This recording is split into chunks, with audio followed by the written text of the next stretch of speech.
ನಮಸ್ಕಾರ ಎಲ್ಲರಿಗೂ, welcome back to my vlogs. ಯಾವಾಗಲೂ ಚಿಕನ್ ಕರಿ ಒಂದೇ ರೀತಿ ಮಾಡೋದಕ್ಕಿಂತ ಇವತ್ತಿನ ವಿಡಿಯೋದಲ್ಲಿ ಚಿಲ್ಲಿ ಚಿಕನ್ ಕರಿ ಮಾಡ್ತಾ ಇದ್ದೀನಿ ಅಂತ ಹೇಳಿ ಮೊದಲಿಗೆ ಮಿಕ್ಸಿ ಜಾರ್ ತಗೊಂಡು ಅದಕ್ಕೆ 2 ಈರುಳ್ಳಿ ಹಾಕೊಂಡಿದ್ದೀನಿ, 1 ಹಿಡಿಯಷ್ಟು ಬೆಳ್ಳುಳ್ಳಿ ಹಾಕೋತಾ ಇದ್ದೀನಿ, ಮತ್ತೆ 1/4 ಇಂಚಷ್ಟು ಶುಂಠಿ ಹಾಕೋತಾ ಇದ್ದೀನಿ.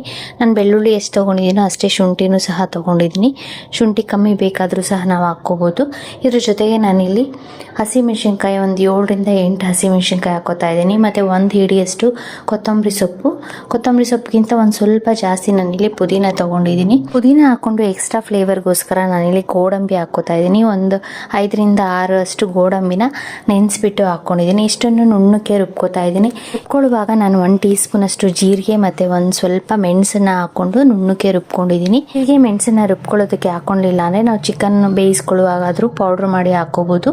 ಚಿಕನ್ನ ವಾಶ್ ಮಾಡಿ ತೊಗೊಂಡು ಅದಕ್ಕೆ ನಾನು ಅರ್ಧ ಕಪ್ಪಷ್ಟು ಮೊಸರು ಹಾಕ್ಕೋತಾ ಇದ್ದೀನಿ. ಮೊಸರು ಹಾಕ್ಕೊಂಡು ನಾವು ರುಬ್ಬಿಟ್ಕೊಂಡಿರೋ ಮಸಾಲೆ ಪೇಸ್ಟನ್ನ ಹಾಕಿ ಮಿಕ್ಸ್ ಮಾಡ್ಕೋತಾ ಇದ್ದೀನಿ. ಈಗ ಚಿಕನ್ಗೆ ನಾನು ಇಲ್ಲಿ ರುಚಿಗೆ ತಕ್ಕಷ್ಟು ಉಪ್ಪು ಸಹ ಸೇರಿಸ್ಕೊಂಡು ಮಿಕ್ಸ್ ಮಾಡಿಕೊಂಡು ಇದನ್ನು ಒಂದು ಅರ್ಧ ಅವರ್ ಮ್ಯಾರಿನೇಟ್ ಮಾಡಿ ಇಟ್ಕೋತಾ ಇದ್ದೀನಿ.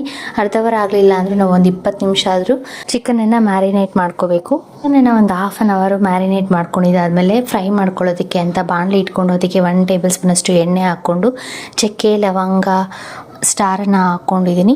ಇಷ್ಟನ್ನು ಹುರ್ಕೊಂಡಿದ್ದಾದಮೇಲೆ ಅದ್ರ ಜೊತೆಗೆ ನಾನು 4 ರಿಂದ 5 ಹಸಿಮೆಣಸಿನ್ಕಾಯಿನ ಕಟ್ ಮಾಡಿ ಹಾಕ್ಕೊಂಡಿದ್ದೀನಿ.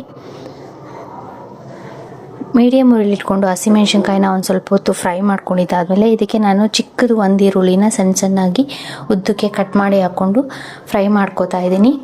ನಾವು ಆಲ್ರೆಡಿ ರುಬ್ಬೋದಕ್ಕೆ ಈರುಳ್ಳಿ ಹಾಕ್ಕೊಂಡಿರೋದ್ರಿಂದ ತುಂಬ ಸ್ವೀಟ್ ಆಗಿಬಿಡುತ್ತೆ. ನೋಡಿಕೊಂಡು ಸ್ವಲ್ಪ ಈರುಳ್ಳಿನ ಫ್ರೈ ಮಾಡ್ಕೊಳ್ಳೋದಕ್ಕೆ ಹಾಕ್ಕೊಂಡ್ರೆ ಸಾಕು. ಈರುಳ್ಳಿನ ಒಂದು ಸ್ವಲ್ಪ ಹೊತ್ತು ಫ್ರೈ ಮಾಡ್ಕೊಂಡಿದ್ದಾದಮೇಲೆ ಈಗ ನಾವು ಮ್ಯಾರಿನೇಟ್ ಮಾಡಿ ಇಟ್ಕೊಂಡಿರೋ ಚಿಕನನ್ನು ಹಾಕಿ ನಾವು 5 ರಿಂದ 10 ನಿಮಿಷ ಬೇಯಿಸ್ಕೋಬೇಕು.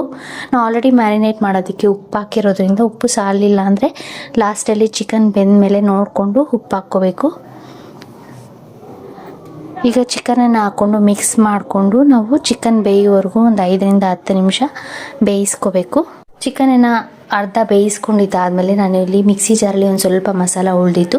ಆ ಮಸಾಲಾಗೆ ಹಾಕ್ಕೊಂಡು ಮಿಕ್ಸಿ ಜಾರಲ್ಲಿ ಉಳಿದಿರೋ ಮಸಾಲೆಗೆ ಒಂದು ಸ್ವಲ್ಪ ನೀರು ಮಿಕ್ಸ್ ಮಾಡಿ ಹಾಕ್ಕೋತಾ ಇದ್ದೀನಿ.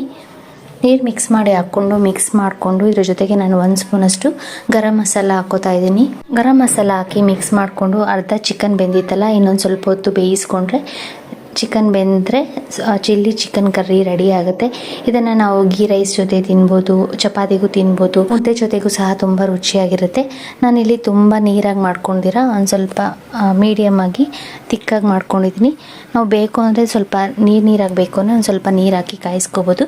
Green chilli chicken curry ready ಆಗಿದೆ. ಈ ರೆಸಿಪಿ ನಿಮ್ಗೆ ಇಷ್ಟ ಆದರೆ ಲೈಕ್ ಮಾಡಿ, ಶೇರ್ ಮಾಡಿ, ಸಬ್ಸ್ಕ್ರೈಬ್ ಮಾಡಿ. Thank you.